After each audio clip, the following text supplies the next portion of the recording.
Hello and welcome to the next in the series of the initial configuration videos. In this one we're going to deal with SSL decryption, so we've got a better view of traffic going across the firewall and show you how easy it's set up. We're going to set it up with a self-signed cert to begin with because I don't have a signing CA. It's just important to remember the process is pretty much the same, other than the fact you get it signed by a subordinate. You would get a subordinate cert put on the box. Or you go back to your PKI infrastructure. Okay, so firstly there's a bit of a confession, which is when I was doing this, because I need an RDP session to be able to copy the certificate across easier, because all the Windows boxes I have live in ESXi. I discovered that I had some errors from before. So this config that's on this firewall now was copied across from another firewall that was never meant to be a working firewall. It was never meant to be sort of tested out to pass traffic. So I never noticed that I actually got the IP addresses wrong, and I put the network address as opposed to the interface address. So that's just a quick sort of transparency thing there, me saying I screwed that up. So always remember to put your interface addresses and not your network addresses. I'm sure you will. Okay, so in order to do this, we need to generate a forward trust certificate. We need to generate a forward untrust certificate. And the reason we need to do both is because the user needs to know whether something's to be trusted or not. Okay, so first one we're going to generate is our forward trust. So we're going to call that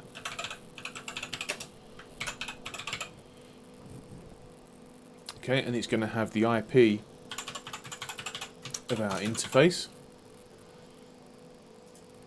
It's going to be a certificate authority, and we're going to make sure we don't get any certificate validation errors by filling in some attributes.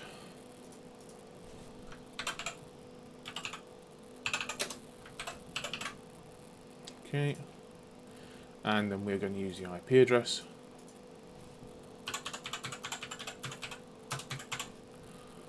Okay, I'm going to generate that.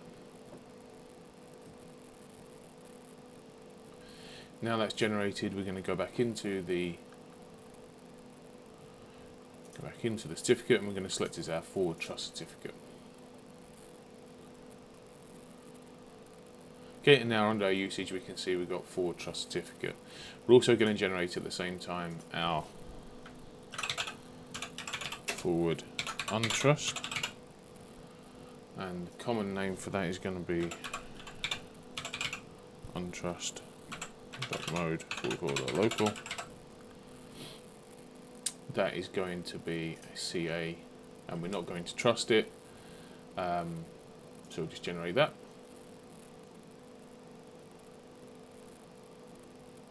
Okay, respond to that. We're now going to make this our untrust certificate. Okay, so now we've got both of our certificates. So I always like to do a quick commit just to make sure they're committed on the device. So I'll do that now.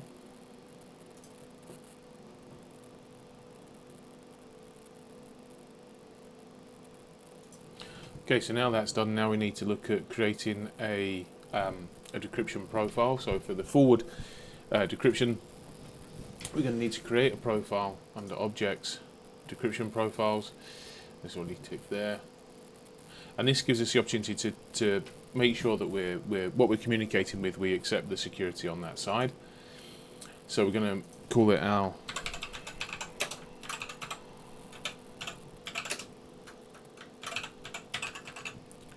profile. Okay, so for SSL decryption, we can block sessions with expired certificates, which we should probably do. Again, it depends on your environment. If you need to allow things through and one of your issues is expired, then that could cause a problem. But I would be tempted to block that.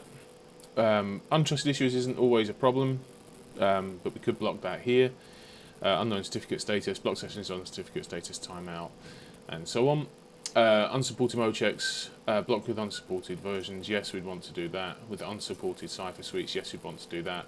And then if you had an issue where you had like a business case for somebody that was using like a really low cipher suite or something like that, you'd have to do that, but you wouldn't necessarily do it through your main decryption profile. You'd probably set up a separate decryption profile for that. Okay, so in our SSL protocol settings, so we have the key exchange algorithms in the encryption algorithms. If we drop this to TLS 1.2, we can see it automatically takes out 3DES and RC4. So what we attempt to do is do max.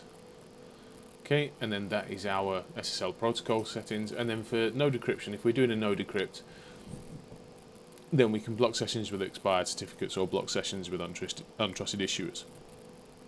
Okay, so that's going to be our decryption profile. Now we need to create our rules. So we have, in the policies, we have decryption rules.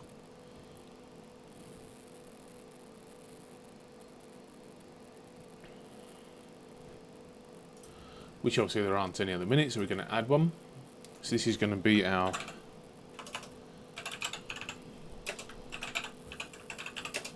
forward decryption.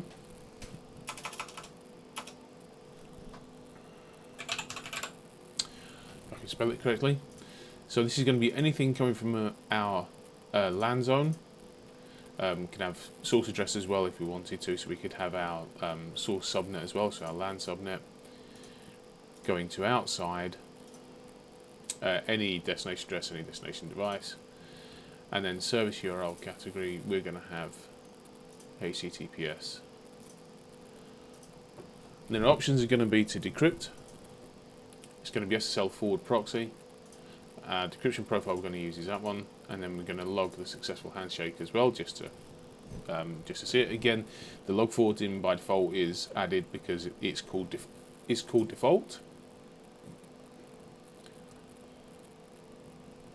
Now, an important thing here as well is from a compliance issue is to not decrypt as well. So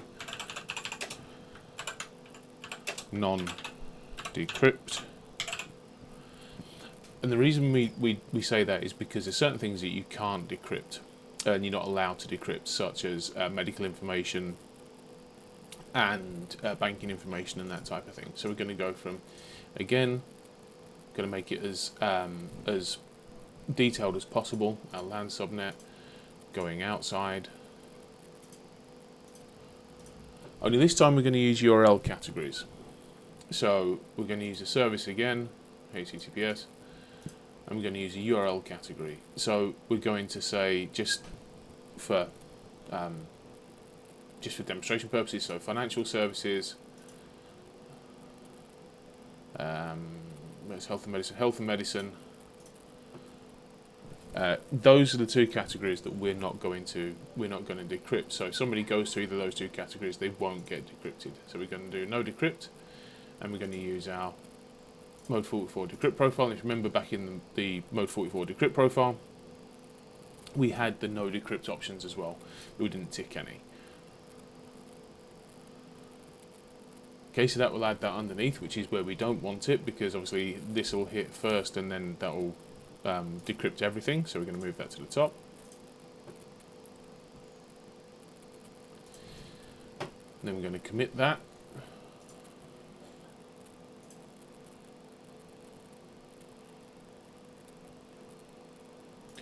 Okay, so now it's committed. So now we're going to export our certificate, because we need to put our forward trust certificate onto the desktop. Hang on, going to export certificate. We don't need the private key. I'm just going to export it as a PEM. Okay, now I'm going to move that across the desktop. Now that's here, so it's copied across. So we're just going to install it. We're going to install a certificate. You can do it for local machine. Again, if you was in an enterprise situation, this would probably be put in by group policy or pushed out from Intune or something like that. I'm going to put it in the Trusted Root Certification Authorities. Finish. Okay. I'm going to come back to our browser. And then if we go to cisco.com, get our certificate.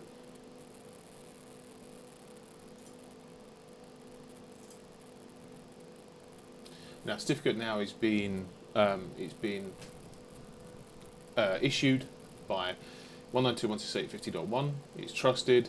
Organisation is mode 44. You don't have the organisational unit OU. And we can see that now the Cisco certificate is actually being signed by our certificate, and now it's being decrypted.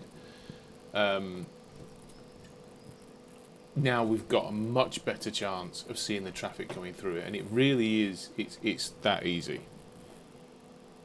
Well, I say it's that easy to set it up simply. We can obviously go into much greater depth with it sort of later on, and inbound inspection is slightly different because it's done in a stream, so you have to export the private key of the server to do inbound inspection. So we can also look at some logs as well. So if we just go back to that certificate again quickly, go back to here, and then certificate, so for www.cisco.com, if we come back to the firewall, and we just do this to get our CN up, so then we edit this, so we can look at www.cisco.com, and we can see the logs as well for that decryption. So the application was incomplete. Not quite sure why that was, because we've breached, probably because we just haven't done enough within it.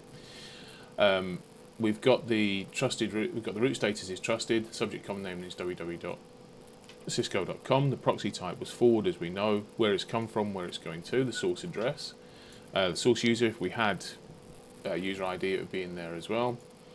And then we've got all of our certificate details from that Cisco website. Okay, so that's the logs. I just want to quickly address something else just before I go. So in the policies, it was pointed out, and it's quite right as well, that when I did the blocking quick, I should also block UDP 80 and 443 because other DNS goes across that, DNS crypt, etc. So I just thought I'd quickly address that here, because it also occurred to me that whilst that was a very, very valid point, one of the best ways of doing it, as much as we don't like to think of it this way, the fact is that sometimes the application ID can be a little bit unreliable. It can sometimes not quite work properly. So really this Quick uses UDP 443. So really, to block any of those kind of traffic, what we'd probably want to do is remove that. So delete that. And then we can add service here. So we can add UDP 443, which is Quick Protocol 443. Pop that in. Then we can just add UDP 80.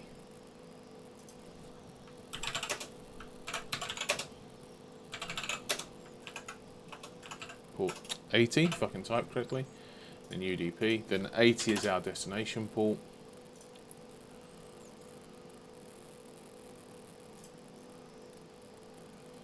And that will probably actually give us more coverage, and it will give us a better way of blocking that traffic, and then make the browser fall back. However, given the fact that it is more secure, apart from Quick, which can't be, as far as I'm aware at the minute, can't be decrypted by a Palo Alto firewall. Whilst that'll make it more secure, to have the DNS crypt, we can then start looking at decrypting that and decrypting that traffic and DNS over HTTPS. And there's a whole video, as I say, ready to come out on that. So I hope that's been useful. I hope you can see now how we can decrypt different traffic, and how easy it is to set up the forward trust and so on, and then the forward untrust. And I'll see you in the next video.